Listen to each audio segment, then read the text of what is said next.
Hey, next video is going to be disturbing videos found on the internet right now, volume 22, Mystery Beyond. Mieczysław Drzewiecki, known to those close to him as Radek, was a 29-year-old man living in Chesterle Street, County Durham, originally from Poland, and remembered by his family as someone who worked hard, cared deeply for those around him, and was preparing for a future with the woman he planned to marry. On the morning of March 29, 2016, just after 7:30 a.m., Radek left for work as he always did, riding his Kawasaki motorcycle toward the Houndsgill Industrial Estate in Consett, a short and familiar journey that gave no reason for worry, no hint that this day would end so differently from the others. Straight out the gate, too?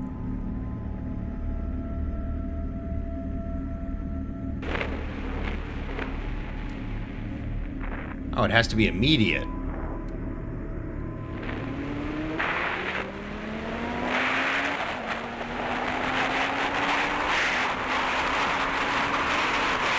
As he rode along the A693 road between Beamish and Pelton, his helmet-mounted camera recorded the journey, showing how carefully he approached each junction, slowing, glancing left and right, and only continuing when it was safe. Right. The small, routine checks that show a rider who understood the risks of the road. But as he drew closer to the industrial estate, the footage captured the moment when something unexpected entered his path. Something that no... Dude, this build-up's killing me. Did we not just do all of this and now we're back at it again? amount of caution could fully prepare him for.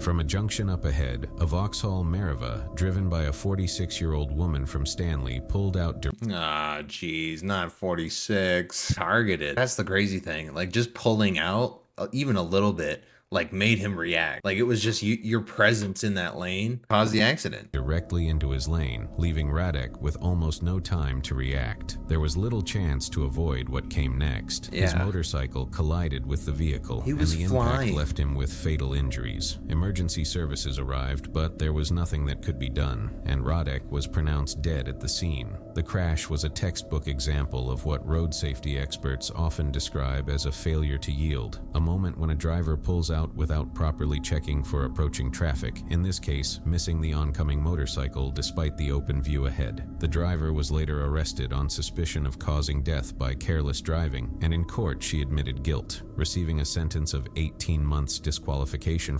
18 months? I mean, it wasn't even yeah, it's an accident, but he died. Though, like, I mean, I think you get more than that for like manslaughter, and you're 46. I mean, that should be throw her in. From driving, and 200 hours of unpaid community work. For Radek's family, and for many who heard about the case, the punishment felt far too lenient for a mistake that cost a man his life. Radek had been engaged to Magdalena Gowel, who spoke after his death about the deep loss she felt, urging other drivers to look twice at junctions before pulling out, because in her words, one extra moment of attention could save someone else's life. Okay, that was pretty good. I don't think it needed the whole lead up. Like, I feel like I don't know. I felt a way about that. On June 5th, 2022 in Durban, South Africa, a night that was meant for sport turned suddenly and tragically into something no one expected. Simiso Buthelezi, known to friends as a quiet, focused athlete, was 24 years old and had built a short but bright career since he began fighting in 2019, compiling a record that showed 4 wins, no losses, and 2 knockouts. And that evening, he was set to fight Sifaisile Muntungwa in a 10-round bout for the vacant WFG African lightweight title at the Greyville Convention Center. The fight had been competitive and tense, and as the 10th round opened, Buthelezi landed a series of punches. They made it all 10 rounds? Oh my god. That sent Muntungwa through the ropes. Which was bizarre. Let's take a look. Walks onto a hard jab. Walks onto hard. But then, something happened that left the crowd and commentators stunned. Jab. And then he turns.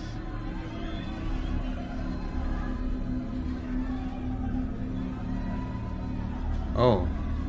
And then he looks looks at the referee like he carries on like he wants to fight, and he doesn't know Uh-oh. where he punches. He doesn't know where he is. No. Oh, dude, that's sad. This happened, Colin, almost 20 years ago between Okila Mleife. There we go. Butenezi having. Yeah, look at his body reaction now, how he responds.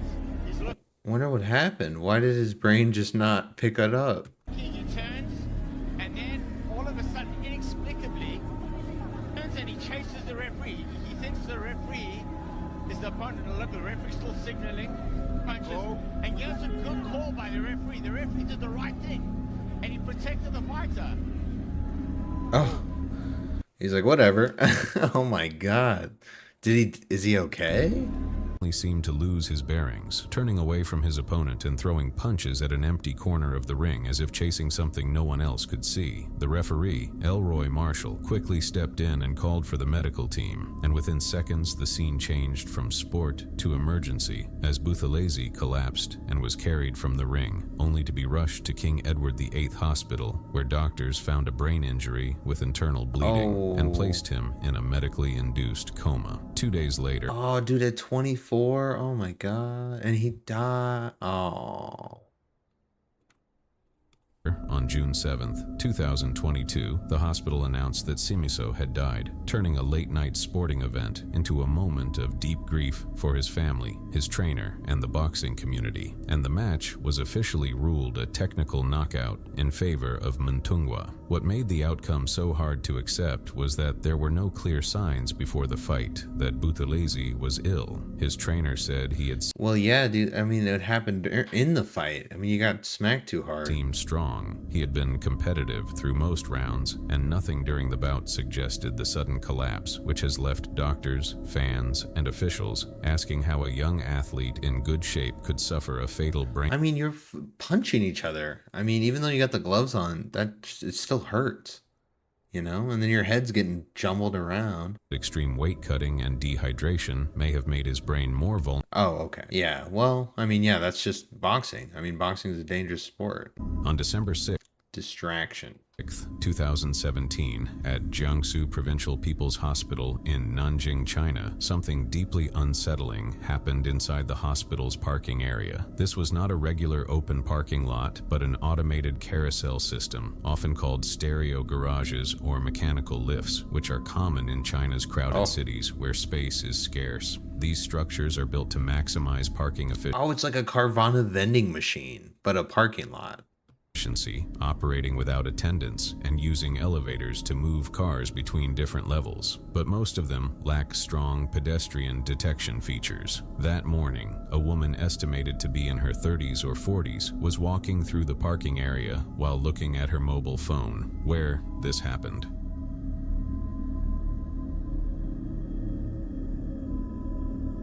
What?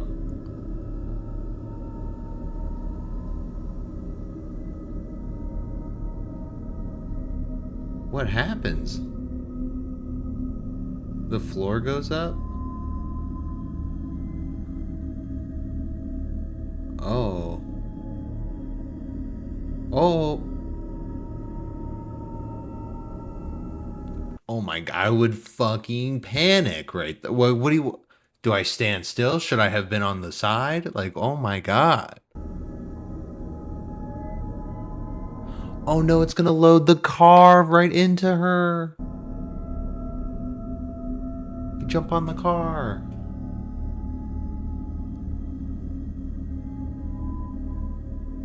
She just stands there, doesn't she?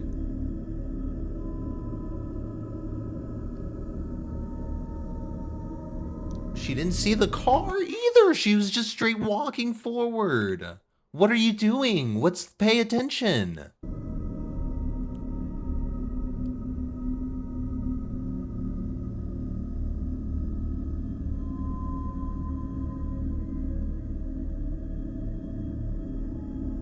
I mean, that's incredibly sad, but what are you doing? What is so important that you're not paying attention to anything else going on?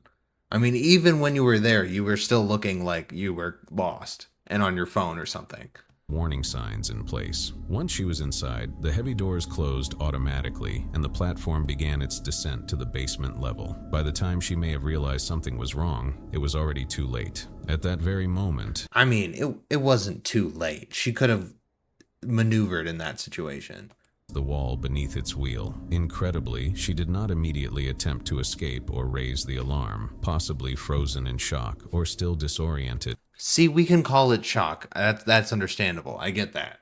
But, I mean, pay attention in the first, like, you walked into the, I mean, your car wasn't there. Like, you weren't looking at all for a while. By the sudden movement of the machine, the silence of the underground chamber was broken only when her cries for help finally reached a nearby security guard who rushed to hit the emergency stop. She was pulled out and taken quickly into surgery, but the injuries were serious.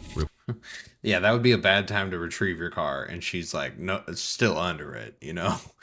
I'm sorry, that's not good, but pay attention.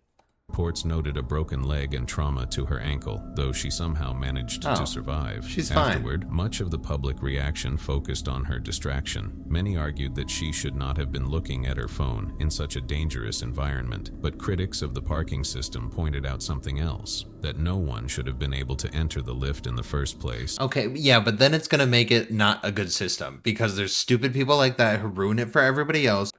And that the machinery should never have continued to operate with a person inside. There were no barriers, no sensors, and no fail-safes to prevent exactly this kind of event. No, but we're acting like she was like a 60-year-old elderly woman that wandered in there. That's not, she was like early 40s if we want to be generous with it. She had the wherewithal to be able to survive that situation. In the end, she was fortunate to have lived through the accident, thanks only to the guard who acted quickly after hearing her cries. But even though machines are made to help us save time and space, if someone gets distracted for just a moment, or if a safety step is forgotten, a terrible accident can easily happen. On April 20th, 2010, Dude, that one was kind of frustrating, not gonna lie. 75-foot fishing vessel known as the FV Northern Belle was making its way from Seattle to Dillingham, Alaska. The vessel itself had been built back in 1979 and was based out of Seattle, part of the long tradition of commercial fishing boats that worked the northern waters. On board were 4 people: Captain Robert Royer, age 54, Nicole Esau, 36, Todd Gnivola, 48, and Robert Jack, 52. Captain Royer was a cautious and seasoned mariner, and before the journey he had already voiced concerns about the vessel's heavy load. Instead of taking the faster but rougher route, he had decided to steer the Northern Belle through the more sheltered inside passage, hoping to avoid the worst of the open seas. But as the vessel crossed the Gulf of Alaska, roughly 50 miles south of Montebello, the more sheltered. Are we trusting this guy to navigate us there safely? And this guy alone, solely? I mean, right off rip, this shouldn't be like the interview picture. You know what I mean? Seas. But as the vessel crossed the Gulf of Alaska, roughly 50 miles south of Montague Island, the situation suddenly began to turn.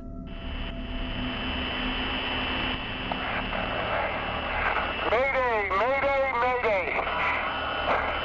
This is the Northern Belle. We are at 59 degrees, 10 minutes north, 146, 47 degrees west. This is the Northern Belle. Mayday, mayday. What? Roger, I understand the vessel name is Northern Belle. Break. Vessel Northern Belle, this is United States Coast Guard, Kodiak, Alaska, communication station on 4125, over. Here's Coast Guard, Northern Belle. Go ahead. Vessel Northern Belle, this is ComState Kodiak, request to know if you are in need of assistance, over. Absolutely, we are going down. Vessel Northern Belle, this is ComState Kodiak. Roger, understand you are going down, request to know persons on board, over. We have 4 persons on board. We are getting in a lifeline here. We're going down.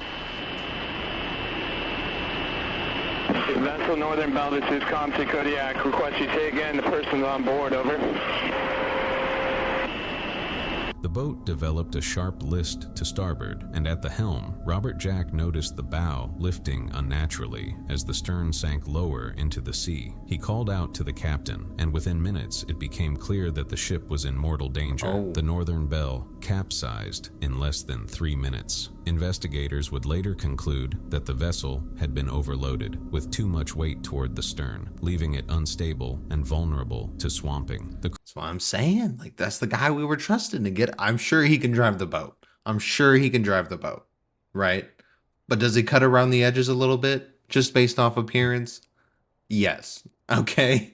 Yes. Crew managed to put on their donned survival suits, and Captain Royer rushed back into the wheelhouse, but the emergency position indicating radio beacon was not functioning, leaving him no choice but to use the VHF radio to make a mayday call. He reported the position, described the vessel, and confirmed that the crew had gone into the water. It was the only link between them and the Coast Guard, and it came at the cost of precious time. Even as he gave details of the vessel's color and length, his voice was suddenly cut off. That was the last transmission anyone ever heard from the Northern Belle. The crew attempted to launch their life raft, but in the chaos it drifted out of reach, leaving them no choice but to abandon ship directly into the 40-degree waters. The tilt of the vessel made everything more difficult, and as Captain Royer tried to follow his crew into the sea, he was struck in the head, possibly by a piece of equipment, and was lost beneath the water. The others, Jack, Esau, and Knivela, clung desperately to survival, spending more than 3 hours in the freezing Gulf before being rescued. At 6:40 that evening, a Coast Guard C-130 spotted them, dropping life rafts and directing a Jayhawk helicopter to pull the survivors from the water. And the other guy was already dead. Dang, that's so sad. We have 4 people aboard. That is 4. Vessel Northern Belle, this is Constant Kodiak. Roger, understand you have 4 persons on board. Alright, I think I'm done with this video. Wait, what's this? Target site, basket's going out the door. Doing great back there. Basket's going down. Hold. Hold it. Basket's in. Well, shit, the wave dropped out. Easy forward. Alright, yeah. That's gonna be lengthy. Responsive and pronounced dead. Wait, what? A Coast Guard C-130 airplane from Kodiak reached the scene a little more than an hour after the mayday call. The crew dropped rafts in. Oh, I thought someone had died. I don't know why I read that. 3 survivors suffered hypothermia. The 3 crew members endured severe hypothermia but eventually recovered, while the captain's dog, who had also been on board, was never found. The Coast Guard... Oh, I didn't need that. Okay, well now we're just... That was good video altogether, but that end part we didn't need. I didn't need to hear that.